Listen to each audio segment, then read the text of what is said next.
And then Amazon, because they have no heart and no soul, could care less. All they care about is their own bottom line. And then we have all these people who don't have jobs because a Walmart closed. Or, I went to Berkeley last year, and I went with one of my Capuchin Franciscan friends down Telegraph Avenue. We were going to go to the Mediterranean Cafe, which was my place that I hung out when I was a college student. So we went in there and we went to the Mediterranean, which had been open since the 50s. It was where the latte was invented. The latte, this man that owned this place found that people were not interested in drinking espresso. Americans, they wanted lots of milk in it. And he wasn't making enough of a living. And he was telling one of his friends who happened, the story goes, that owned an Irish pub, and he says, well, we have these beer glasses. He says, let me give you a bunch of these and try it, put milk in there and steam it, and then put this espresso in there. That's how the cafe latte was invented. It was, when I was first having them, it wasn't a latte, it was a cafe latte. You never said latte, like you never say Frisco. And so here we are. This is where we've come as a nation. But as people of faith, we have an obligation not to let this happen. And how do we do that?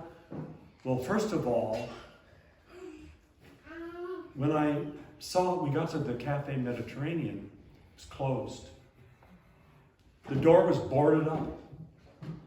And I looked in a window and I could see that it was being turned into a fast food restaurant. This place that had been there since the 50s. And then I went to the corner to go into one of my favorite old bookstores.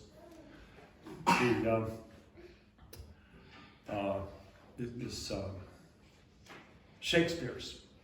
A used bookstore. Been there forever. Gone. Replaced by a new coffee house. And I looked in the window and all I could see was a sea of blue faces.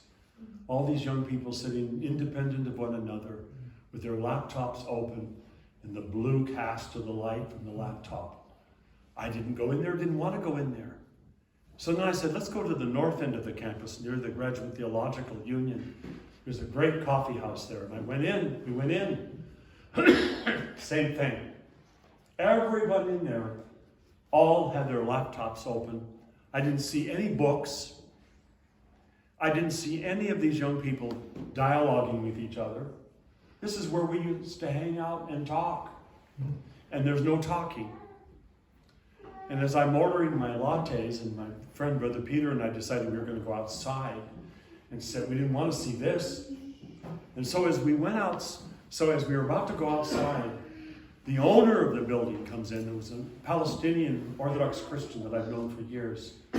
I said, I wondered if you were still here. And he says, well, I've turned it over to my son. This is my son right here that made you your latte. He says, I can't take it anymore. Look. And I said, yeah, I know. That's why we're sitting outside. We are allowing this to happen. And then when we see people like, the guy that runs, what's his name? Anyway, a lot of these high-tech businessmen who own these big buildings don't let their children have iPhones. These are banned by these people because they know what this does. What this does. I came back, my last trip to speak was just outside of Jackson, Mississippi. I love the South. I love the warmth of the people. And my first thought was, when I went out, that people were going to look at this and they're going to think, oh my God, what's that? My first morning, came out of my hotel room and I could hear people talking around the corner at the elevator. I could hear a couple talking. I thought, oh, I hope I don't scare them. And I walked around the corner And this man with a great big smile on his face says, well, as one clergyman to another, good morning. He was a Presbyterian minister. I didn't frighten them at all. And then we went downstairs and got off the elevator, and there was a Baptist minister who was a friend of his. They were meeting together for some conference. Oh, so glad to meet you. And I had to really, by the time I got back to Seattle, I had to really make an effort not to say all y'all. And I had to make a big effort not to say bless their hearts or bless your heart. I like that because it's so interchangeable. You can mean it in a good way or a bad way. Bless your heart. Bless their heart. But what I loved about the South was it was this old-fashioned warmth that I grew up with that is gone in most of the nation. And is essential to be Orthodox. To be people of faith, it's essential that we have that. And not these. By the way, if anybody calls me, you know the tune I hear? It's from Star Wars. Lord of the Rings.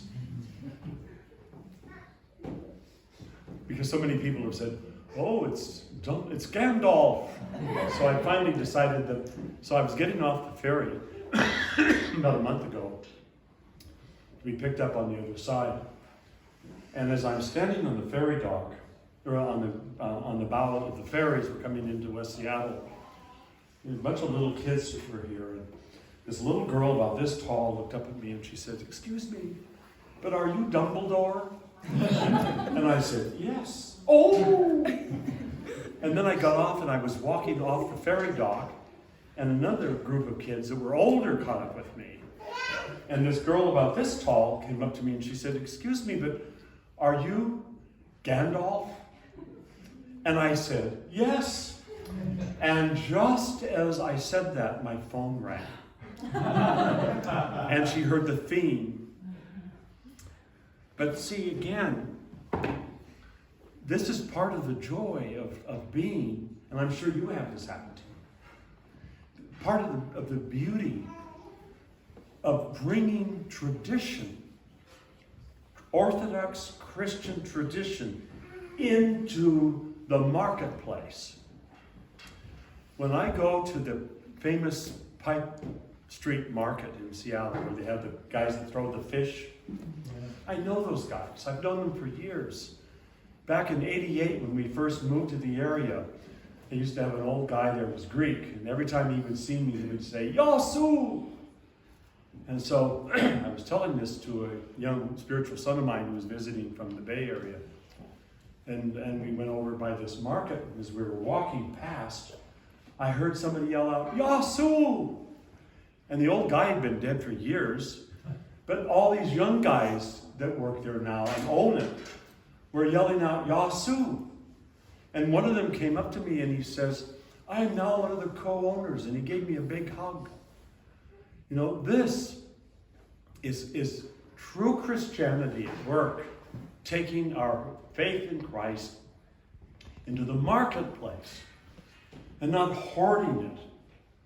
Not hoarding it as though this is something that is about, I'm Orthodox. And also to be open to the fact that there are Christians out there who are not Orthodox, who are our brothers and sisters. Like John Michael Talbot over here, who's been my brother for years. And we need to realize the truth of this all. Because if we're going to change this nation back to being a Christian nation, we have to realize that it's not going to be a small minority of Orthodox Christians that are going to do it, although it has to begin with us. But it is by networking with people who are committed to the faith in Christ Jesus. This is the truth of the faith. This is why I can hang with a Baptist minister. I don't mean hang, although that might happen the way things are going. But it means that first we have to look at what we have as a common ground. And what does it mean? Father Moses here, as we speak of each other, brothers from a different mother. But I love this man. He's my brother. And in Christ, there's neither male nor female, Greek nor Jew. We are all one nation. One nation. And what does that mean? What does it mean to actually live this life in Jesus Christ? And why do we have so many people who have turned their backs on Christianity for the first time in our nation's history? There are fewer young people in their 20s that identify themselves as Christians than ever before. And when I go on campuses, speaking on campuses in the Seattle area, University of Washington, University of Puget Sound, Pacific Lutheran University, Evergreen State College, Tacoma Community College, I don't try to groove with them, dress like them. Number one, if I did that, I wouldn't be able to groove with them anyway because I'm too old. I mean, I'm obviously beyond the year 40. That's pretty much the cutoff date. Can I ask a question? Yes. How can you get access to campuses? Because you probably have to have somebody who invites you, and people are so resistant when they hear, I want to invite clergy. In my example, I'm a Pitt State faculty, and I was thinking to invite Father Moses a few times, and I raised it with my colleagues, and you're just feeling this resistance every time you even mention something sane about Christ.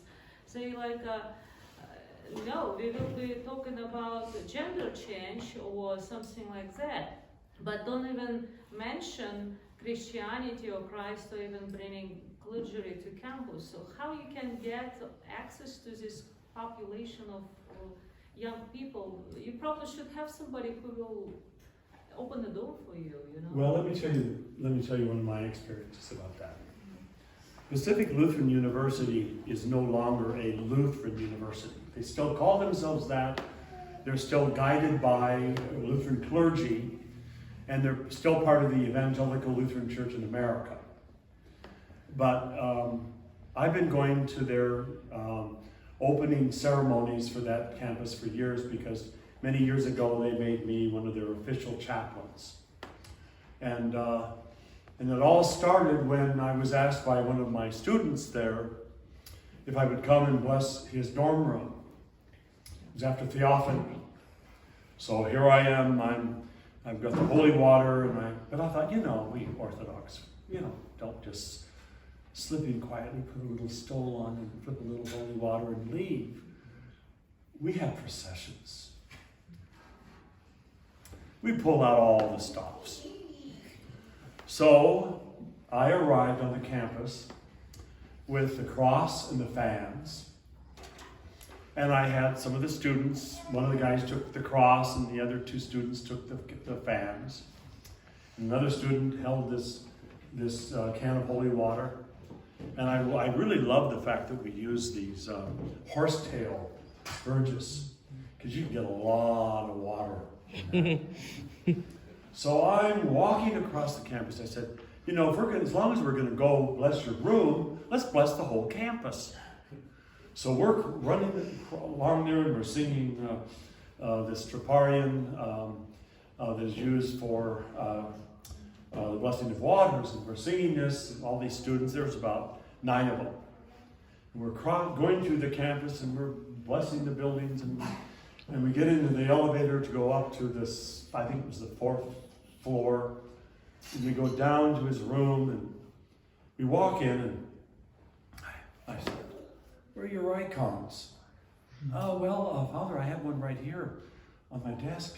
And he had a little icon card of the Virgin. I said, that's not an icon. Where's your icons that you have at home? Well, they're at home. I don't want to foist my religion on my roommate. And I said, why? Look at your roommate's foisting his religion on you. He has this big picture of some female rock star half naked above his desk. I said, you should have your icons here in a lampada burning. And he didn't say anything. The next year, did the same thing. There were more students. And we got to his room, and we walk in, and between his desk and his roommate's desk, it's a space about like this, had all these big icons like you see on the walls here, some of the smaller ones here. And a lampada with a lamp burning. And my first thought was, oh dear, this is a little bit foisting his religion on his roommate. But I noticed the roommate, we had the same roommate, his poster was gone. So as I finished it up and we were about to leave, I said, how did your roommate feel about this? And he said, well, it started with an icon of the Holy Virgin. It was about this big on my desk. And my roommate started asking me about it. He asked me about, well, what is this about orthodoxy? And why do you use icons? And he says, now he's Orthodox. And half of the icons on our shared space are his. And we went in together to buy the lampada. That's how we do it. And when it comes to Vashon Island, let me tell you, about 1989 or 88, I got a call from Father George Larn